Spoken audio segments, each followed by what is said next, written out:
नमस्कार दोस्तों।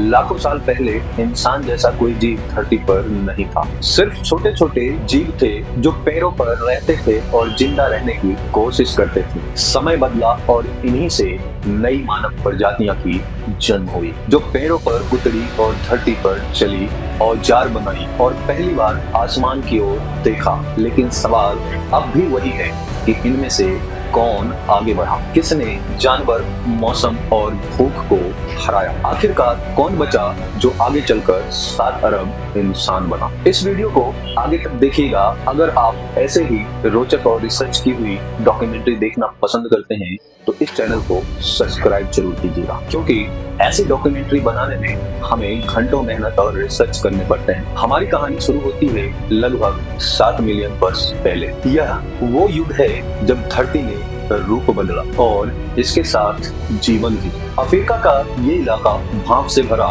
जंगल से सूखा और बंजर मैदान और बंजर मैदान में बदल रहा था। नदियां सिकुड़ रही थी और पेड़ों की जड़ें कमजोर हो रही थी। हवा में धूल और राख का स्वाद घुल चुका था। यहाँ अब रहने वाले जीवन को एक नया रास्ता ढूंढने की जरूरत थी। ये इन्हीं पेड़ों पर रहते थे। इन जानवरों में जो चेंजेस हुए थे, लेकिन ये जानवर बंदर नहीं थे, लेकिन ये मानव भी नहीं थे। यानी ये हमारे शुरुआती प्राइमेट्स अवस्था थी। उनके हाथ पैरों को थामने से ज्यादा अब चीजों को पकड़ने लगे थे। उनकी रीढ़ सीधी थी, लेकिन गर्दन झुका हुआ था। लेकिन गर्दन ऐसी कि सिर ऊपर ना जा सके। जो आगे देख सके, ये एक छोटा बदलाव था, लेकिन विकास की दिशा बदलने वाला क्षण। इन्हीं पैरों के ऊंचाइयों पर एक समूह रह रहा था। आरू जो सबसे तेज और सबसे साहसी है। लिया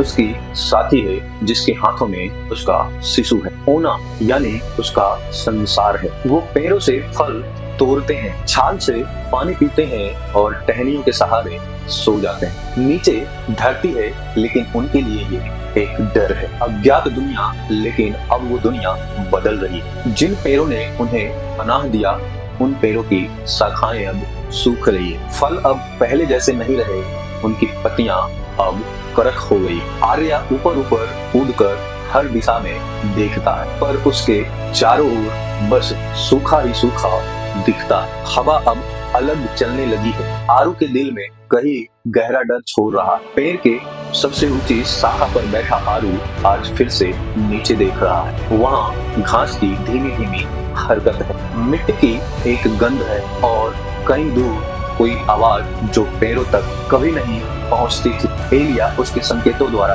रोकती, नीचे मत जाओ, क्योंकि उस समय भाषा का कोई नामो निशान नहीं था। पर आरू जानता है कि पेड़ पर भी अब रहना पूरी तरह से सुरक्षित नहीं है। ओना भूख से रो रही है और आरू उसका पेट थपथपा रही है। लेकिन माँ का दिल जानता है कि पेड़ पर अब कुछ खाने लायक नहीं रहा। आरू लिया की ओर देखता है और फिर ओना की ओर, और फिर उसे महसूस होता है और फिर उसे लगता है कि अब हम नीचे उतर सकते हैं। हमें यहाँ शायद कोई खतरा नहीं। एक जरूरत है। आरू धीरे धीरे शाखाएं पकड़कर नीचे उतर जाता है। उसका दिल तेजी से धड़क रहा था और वो नीचे एक कदम चलने के बाद रुक जाता, क्योंकि नीचे की दुनिया उसके लिए नई। लिया शाखा पकड़कर उसे देख रही है, क्योंकि उसके दिल में डर भी और भरोसा भी। आरू का पैर जब मिट्टी पर पहली बार पड़ता तो हल्का सा कांप जाता। मिट्टी ठंडी है। लिया ये सब देखकर अब अपने आप को रोक न सकी और वो भी अपने शिशु को लेकर नीचे आ जाती। ये तीनों पहली बार धरती पर खड़े थे और ये पहली बार है कि ये परिवार धरती पर पहली बार खड़े।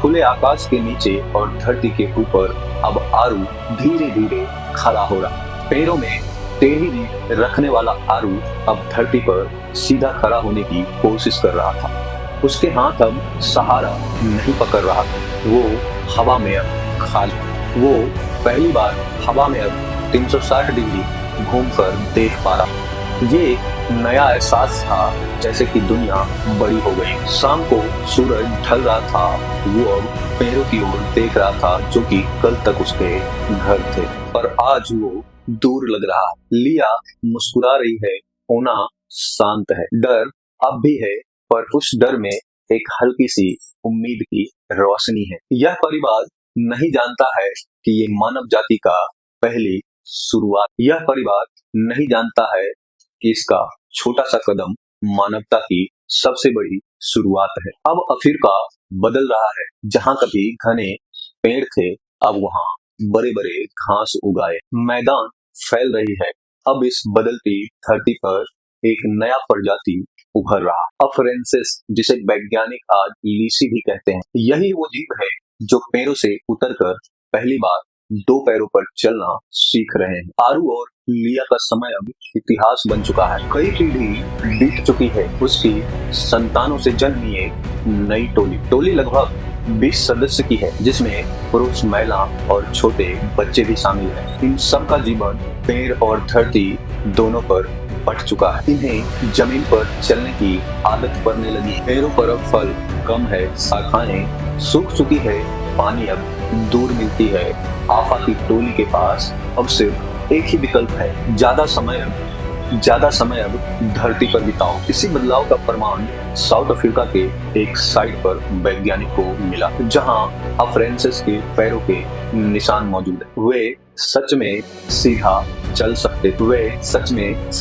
चल सकते थे। धरती पर उतरकर आफा टोली एक नई दुनिया देखती है। चलना आसान नहीं था, पैर थकते हैं, शरीर डगमगाता है, लेकिन धीरे धीरे बदलाव शुरू होता है। जब वो दो पैरों पर खड़े होते हैं तो उनका हाथ मुक्त हो जाता है। अब बच्चे माँ की उंगली पकड़कर चलते हैं, पुरुष अब दूर तक देखने लगते हैं, महिलाएं फल, पत्थर और शाखाएं अब उठा सकती है। बी पेडलिज्म, दो पैरों पर चलने की कला, ये कला अब जन्म ले रही है। सुबह की रोशनी फैल रही है। एक माँ अपनी छोटी बच्ची लीरा का हाथ थामे। लीरा अपनी माँ की नकल करती छोटे डगमगाते कदमों से दो पैरों पर चलने की कोशिश। नेता सोमा अपने झुंड को आगे ले जा रही है। यह प्रजाति जानती है कि संगठित रहने से ही अपनी सभ्यता को बचाया जा सकता है। कभी कोई गिरता है, कभी घास में छिपा पत्थर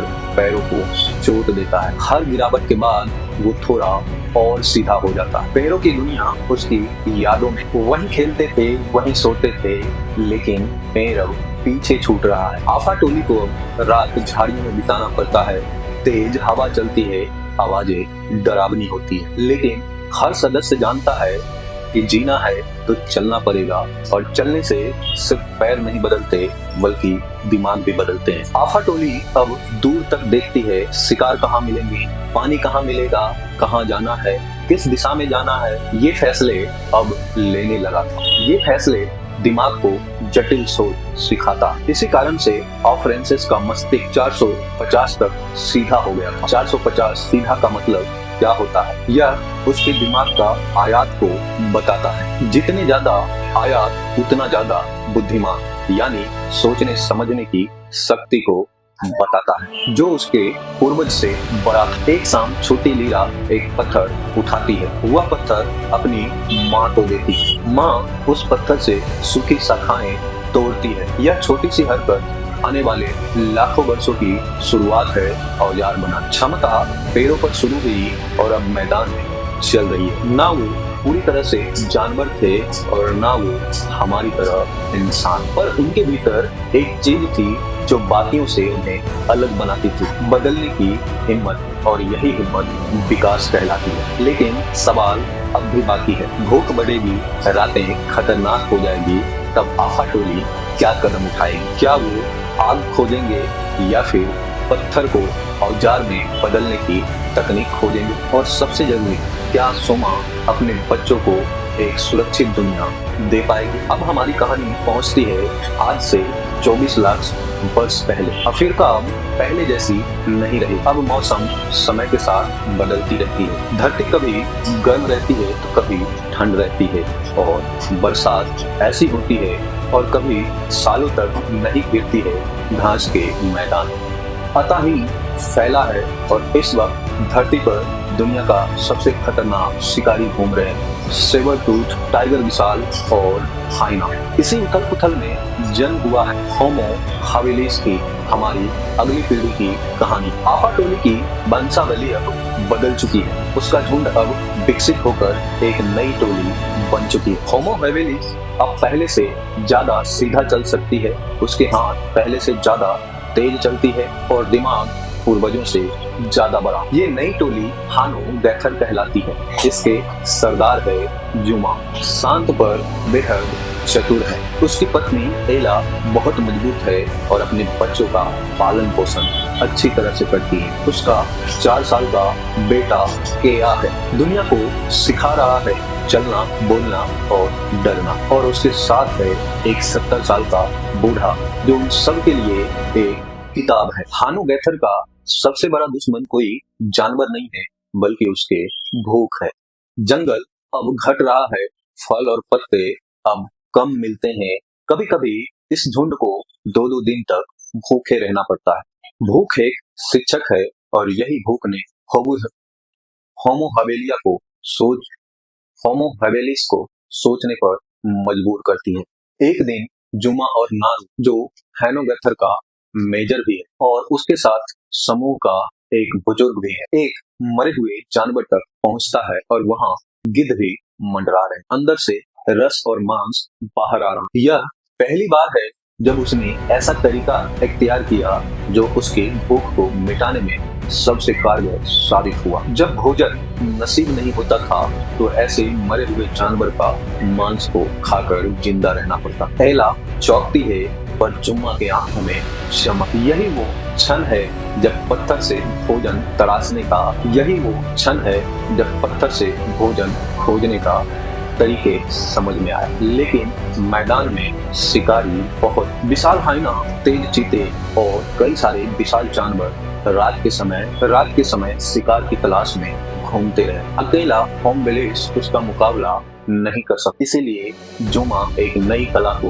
विकसित करता है। झुंड में चलना, एक दूसरे को इशारे में सिग्नल देना, पैरों के नीचे छोटे समूह बनाना। नारू की आंखें सरदार सोमा पे टिकी रहती, वह जानना चाहती है कि डर में भी कैसे जिंदा रहना। वैज्ञानिक बताते हैं कि होमो हवेलिस पहले जीव में थे जो समूह में रहकर खतरे को हराने का फार्मूला को अपनाया। सुमा ने संकेत बताया, चिल्लाना मतलब खतरा है, छोटे कर्स मतलब मरा हुआ जानवर का मिलना, धीमा आवाज मतलब पानी का मिलना। सरदार की पत्नी एला अपने बच्चों को लेकर चलती है कि वो हर चीज में सीखता। जब होमो हवेलिस पत्थर तोड़ते हैं, रास्ते चुनते हैं, समूह को नेतृत्व करते हैं, उसका दिमाग तेजी से बढ़ता। पूर्वजों का दिमाग 450 सीधा था और होमो हवेलिस का 600 से 700 सीधा शीर्ष तक पहुंच चुका था, यानी दिमाग 40% बड़ा हो चुका था और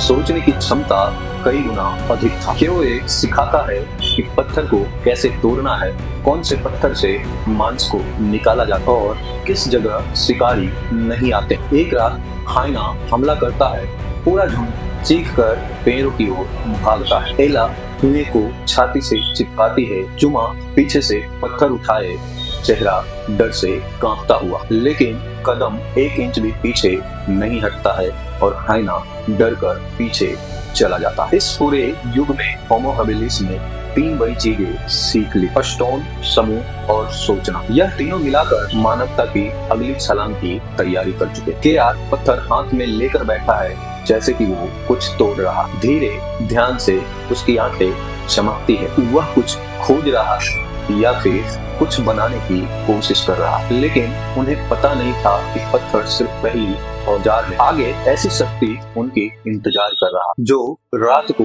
दिन बना देगा, अंधेरे को मिटा देगा और इंसान को धरती का स्वामी बना देगा। आग कैसे आई, पहली बार किसने पकड़ा और उसके बाद क्या बदलाव आया। अब हम उस दहलीज पर पहुंच चुके हैं जब लगभग 19 लाख वर्ष पहले धरती एक बार फिर बदल रहा। अफ्रीका की गर्म हवाएं तेज हो चुकी है, जंगल पीछे हट रहे हैं और बीच बीच में घने मैदान फैला हुआ जीवन का नया मंच बन चुका है और इसी घने मैदानों में एक नई प्रजाति उभरती है। प्रजाति होमो एस, पहले से लंबी और पहले से तेज और पहले से चालाक और पहले से सोचने की ज्यादा क्षमता। अफ्रीका के इन मैदानों में पहले से एक छोटा सा समूह रह रहा जिसमें 15 सदस्य हैं।